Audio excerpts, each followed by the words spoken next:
Tu vois les petites LED là comme c'est beau? C'est beau. Oh. Putain l'enculé!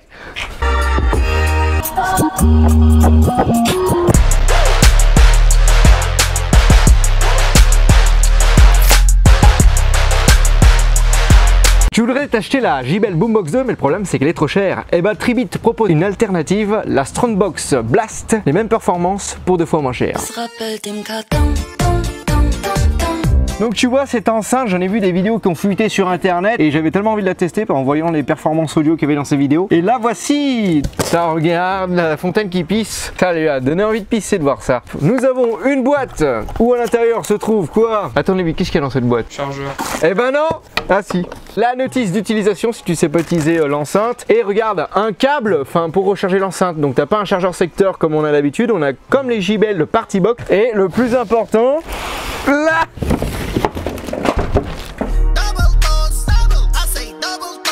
Voilà à quoi ressemble l'enceinte. On voit que c'est une enceinte de qualité. Donc à l'avant nous avons une grille acoustique avec le logo Tribit et à l'intérieur nous avons 4 haut-parleurs. Sur chaque côté de l'enceinte, qu'est-ce que c'est que ça? C'est des petits LED qui vont s'allumer en fait en même temps que la musique. Sur le dessus nous avons encore le logo Tribit avec le bouton Power, Bluetooth, volume plus moins, Play, Pause et je sais pas ce que c'est d'autre. Je crois que c'est pour invoquer l'assistant vocal, le bouton pour changer le mode RGB et le bouton X-Bass. Donc on a une poignée pour transporter l'enceinte. Chose que je trouve dommage, c'est qu'on n'a pas des petits crochets pour mettre une sangle pour l'accrocher autour de l'épaule. Sur chaque côté de l'enceinte, nous avons un radiateur passif avec le logo Tribit. À l'arrière, nous avons un cache d'étanchéité où à l'intérieur se trouve, oula, la mergée là-dedans, nous avons le port jack, le port USB type C et le port pour recharger l'enceinte. À l'arrière de l'enceinte, nous avons 4 patins antidérapants surélevés pour éviter que le son se répartisse sur le meuble à laquelle elle est posée et également pour éviter qu'elle vibre. Cette enceinte fait que 5,4 kg, donc ça va, ça pèse quand même son poids. L'enceinte est équipée de 4 haut-parleurs, de 2 tweeters et de 2 woofers, ainsi que 2 radiateurs passifs. En puissance globale, on est sur du 90 watts RMS. Je peux vous dire que ça va envoyer. L'enceinte est équipée du Bluetooth 5.3, l'une des dernières générations de Bluetooth. Et en plus, avec le Bluetooth 5.3, qu'est-ce que t'as? T'as une application, mon Glaude. Regarde-moi ça, l'application Tribit. Là, faut que tu te mettes derrière moi, là. Comme ça, c'est bon. Premier démarrage de la Tribit. Tu vois les petites LED là comme c'est beau? C'est beau. Oh mais c'est pas possible ça. Tribit, vous avez vraiment une application de merde, je vous le dis hein. Si j'arrive pas à me connecter dans les minutes qui vont suivre, vous allez bien vous faire foutre. Voilà, c'est bon, t'es connecté? Ça c'est une guêpe. Putain l'enculé.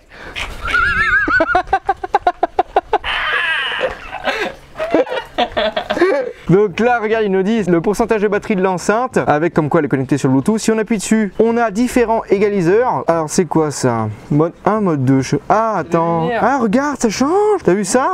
On peut même les désactiver. Ah bah il n'y a plus de lumière. C'est tout noir. Ah, il y en a encore d'autres. Regarde mon Glaude. T'as vu les basses mon Glaude? Ça, elle envoie en fait hein.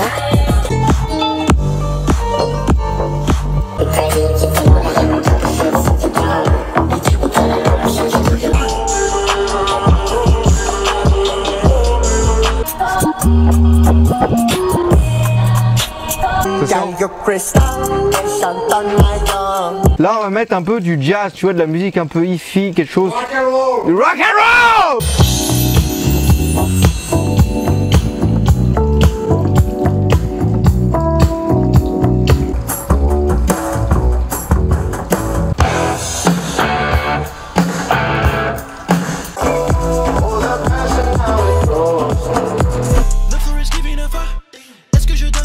Eh bah c'est bon tout ça mon Glaude. Non franchement, honnêtement, le point fort de cette enceinte c'est vraiment les basses. Elle a des basses bien profondes et percutantes à la fois. On a une bonne stéréophonie du fait que les tweeters sont bien dirigés sur les côtés. Par contre on a quand même un son assez directif. Quand tu tournes l'enceinte comme ça, tu vois que t'entends moins le son que quand tu l'as en face de toi. Ensuite il y a un bon équilibre, on a des bons médiums. Les aigus sont précis mais bon, il y a quand même mieux. J'ai connu des enceintes qui avaient des meilleures précisions au niveau des aigus. Le son monte quand même assez haut dans les volumes. Donc là si tu fais une petite soirée barbecue à l'extérieur, là je peux te dire que peut vraiment sonoriser sonoriser ton barbecue. Bon après tu pourras pas sonoriser une salle des fêtes, là je te conseillerais plus de partir sur une JBL Party Box 310. Mais honnêtement pour le prix, je suis étonné de la qualité sonore. Comme la Boombox 2, cette enceinte s'en sort vraiment sur de la musique trap, sur du rap R&B, sur de la musique techno, sur du jazz aussi. Mais par contre si tu veux écouter de la musique classique, c'est pas son point fort parce que comme je t'ai dit, les aigus manquent légèrement de précision. C'est plus une enceinte pour du boom boom quoi. Si t'es pas satisfait de la signature sonore de l'enceinte, tu peux toujours la modifier via l'égaliseur parce que tu peux personnaliser le son sur l'équaliseur de l'application.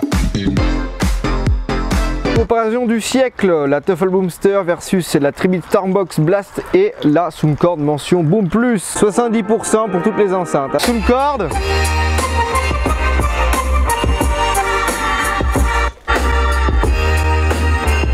Ouais, la rep photo, les basses sont bien mieux sur la Tribit. Hein. Tuffle.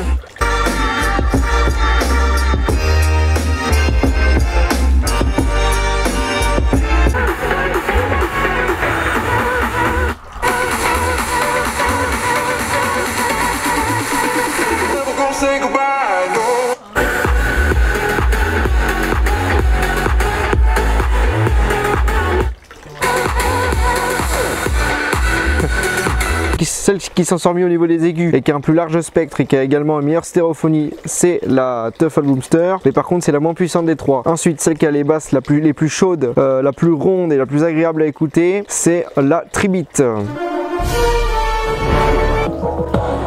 vois. Vous vous êtes retrouvés ici de la même façon qu'on a été envoyés dans le labyrinthe infini. Le labyrinthe infini?